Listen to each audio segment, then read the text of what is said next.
네, 여러분 안녕하세요. 투자를 구구단처럼 쉽게 투자 구구단입니다. 오늘은 제가 올해 8월에 받은 배당금 내역을 간단히 정리해 보았습니다. 배당은 기업이 영업활동으로 벌어들인 이익금을 주주에게 나누어주는 행위인데요. 배당주를 가지고 있다고 해서 간물주처럼 매달 수입이 발생하는 건 아니지만 배당금으로만 먹고 사는 사람도 있을 정도로 배당은 주식 투자의 중요한 축을 담당하고 있습니다. 자, 그럼 저는 8월에 어떤 기업에서 얼마나 배당금을 받았을까요? 저는 해외 기업 3개, 국내 기업 2개에서 총 60만 4,524원의 배당금을 수령했습니다. 우선 8월 3일에 T에서 19,481원을 받았습니다. AT&T는 미국의 2위 통신사로 한국으로 치면 KT 정도의 포지션이라고 생각하시면 될 것 같아요.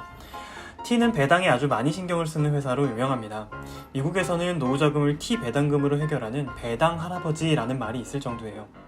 다만 무려 38년간 배당금을 꾸준히 늘려오던 기업인 T가 지난 5월 배당 삭감을 선언했습니다. 다른 회사들을 흡수 합병하면서 이익잉여금이 부족해졌기 때문인데요. 저도 T가 배당 삭감을 선언한 이후 대부분의 물량을 정리했습니다. 그래서 배당금이 2만원도 안 나왔어요. AAPL은 다들 너무나 잘 아시는 애플입니다. 저는 2019년 미국 주식을 사기 시작할 때 구글과 마이크로소프트를 주로 매수했기 때문에 애플로 받는 배당금은 매우 적은 편이에요.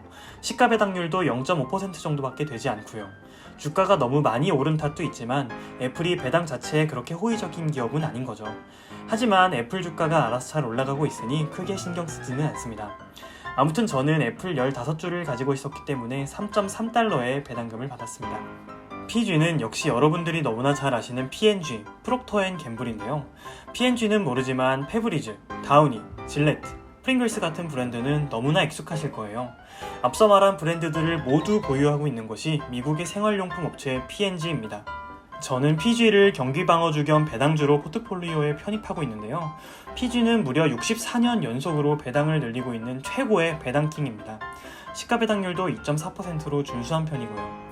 그렇기 때문에 비즈니스 모델에 심각한 문제가 발생하지 않는 이상 PG는 포트폴리오에 적은 비중으로라도 계속 가져갈 것 같아요.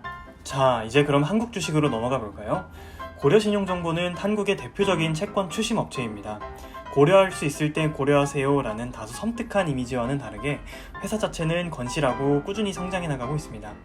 이 기업도 대표적인 경기 방어주이기 때문에 불황 시즌이 되면 오히려 매출과 영업이익이 증가한다는 특징이 있습니다.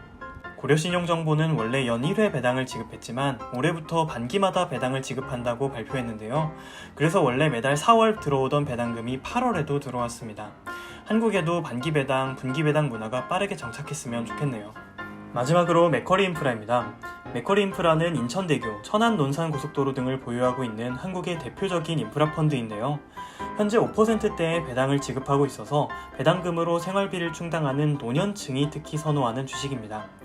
역시 맥쿼리도 연간 2회 배당을 실시하고 있어서 저는 이번 8월에 42만원가량의 배당금을 받았습니다. 자, 이렇게 8월에 배당금을 입금해준 기업들에 대해서 간단히 알아봤습니다. 8월에 배당금이 60만원 정도 들어왔긴 한데 사실 이렇게 배당금이 매달 잘 입금되는 것은 아닙니다. 고려신용정보와 맥쿼리 인프라는 연 2회 배당을 지급하고 대부분의 주식은 4월에 한 번만 배당을 지급하기 때문입니다. 달마다 배당금이 들쑥날쑥할 수밖에 없죠. 그래서 일부 투자자들은 배당률이 예금 이자와 크게 다르지 않고 주가의 흐름이 상대적으로 잔잔하다는 이유로 배당주에 투자하는 것을 꺼려하기도 합니다. 그러나 매달 월급을 받는 직장인이라면 배당금의 매력에 빠져보는 것도 저는 나쁘지 않다고 생각합니다. 실제로 저는 2019년에 배당금 규모가 7만원에 불과했지만 빠르게 자산을 불려나가다 보니 2021년에는 300만원에 가까운 배당금을 받게 되었는데요.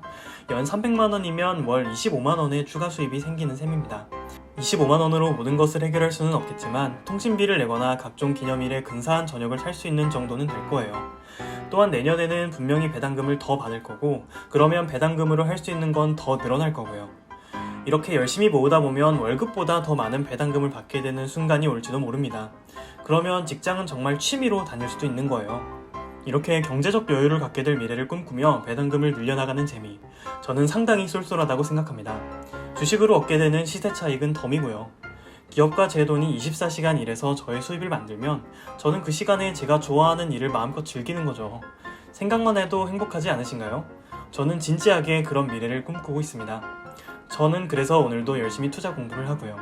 영상 보시는 모든 분들도 투자 계획을 잘 세우셔서 내년부터는 배당금 한번 받아보시는 건 어떨까요?